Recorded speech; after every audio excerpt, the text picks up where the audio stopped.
Welcome to my channel. ఈ వీడియోలో ఇప్పుడే అందిన వార్త. తిరుమలలో ఘోర విషాదం. ఆ వ్యక్తి కనుమూత. ఈ అప్డేట్‌కి సంబంధించిన వివరాలు వీడియోలో తెలుసుకుందాం. వీడియోని ఎక్కడే గాని స్కిప్ చేయకుండా ఎండ్ వరకు చూడండి.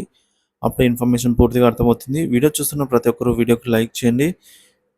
ఈ వీడియోని తోటి మిత్రులతో అయితే షేర్ చేయండి. కొత్తగా మన ఛానల్ చూస్తున్నవారు సబ్స్క్రైబ్ చేసుకోనట్లయితే వెంటనే మన ఛానల్‌ని సబ్స్క్రైబ్ చేసుకోండి. దీని ద్వారా నేను చేసే లేటెస్ట్ వీడియోస్ అన్నీ మీ వరకు రీచ్ అవుతాయి. ఆలస్యం చేయకుండా వీడియోలోకి వెళ్ళిపోదాము. తిరుమల తిరుపతి నడక మార్గంలో గుర్తు తెలియని వ్యక్తి మృతదేహం కనుగొనబడింది. ఈ ఘటన పెద్ద కలకలంగా మారింది. అలిపిరి మార్గంలో నరసింహస్వామి ఆలయం సమీపంలో ఈ మృతదేహాన్ని అయితే గుర్తించారు. 2 రోజులుగా అక్కడి వ్యాపారులు ఎవరో దుర్వాసన రావడంతో అధికారులకు సమాచారం అందించారు. దీంతో టీటీడీ అధికారులు అక్కడికి వెళ్లి చూడగా ఓ వ్యక్తి మృతదేహం కనిపించింది అని చెప్తున్నారు.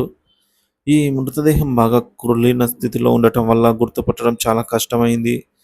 దాని పక్కనే ఒక జింక కళేబరం కూడా కనిపించింది. ఘటనా స్థలంలో నలుగురు వ్యక్తుల జతలు అంటే 8 చెప్పులు కనిపించాయి అని చెప్పేసి ఈ మేరకు అధికారులు తనిఖీలో బయటపడ్డాయి. ఈ మేరకు వెల్లడించారు. ముఖ్యమంత్రి చంద్రబాబు నాయుడు గారు తిరుమల పర్యటన సందర్భంగా బాంబు స్క్వాడ్ ఏవైతే తనిఖీలు చేపడుతూ ఉండగా ఈ మృతదేహం వారికి లభించినట్టు సమాచారం. మృతదేహం ఉన్న స్థితిని బట్టి ఇది 10 రోజుల క్రిందటే జరిగి ఉండొచ్చని అంతా అనుకుంటున్నారు. పోలీసులు కేసు నమోదు చేసి దర్యాప్తును ప్రారంభించారు. హత్య జరిగి అక్కడే పడేశారా లేదా ఆత్మహత్య చేసుకున్నారా అనే కోణంలో కూడా ఈ పోలీసులు దర్యాప్తు ముమ్మరం చేశారు. జింక కళేబరం అక్కడే ఉండటంతో ఈ ఘటనకు సంబంధించి ఏమైనా సంబంధం ఉంటుందా అని చెప్పేసి వన్య ప్రాణులను వేటాడకి వచ్చారా? ఆ సమయంలోనే ఏమైనా పొరపాటున ఈ వ్యక్తి చనిపోయాడా అన్న కోణంలో కూడా పోలీసులు ఆరాధిస్తున్నారు.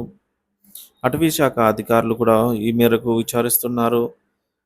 ఇంతకు ముందు కూడా అలిపిరి నడక మార్గంలో ఇటువంటి ఘటనలు చోటు చేసుకున్నాయి. 3 ఏళ్ల కిందట ఒక సైనికుడు నరసింహస్వామి ఆలయం సమీపంలో చెట్టుకు ఊరేసుకుని ఆత్మహత్య చేసుకున్నాడు. 2 నెలల కిందటే చిత్తూరుకు చెందిన ఓ ప్రేమ జంట అలిపిరి మార్గంలో ఆత్మహత్యాయత్నం చేసింది.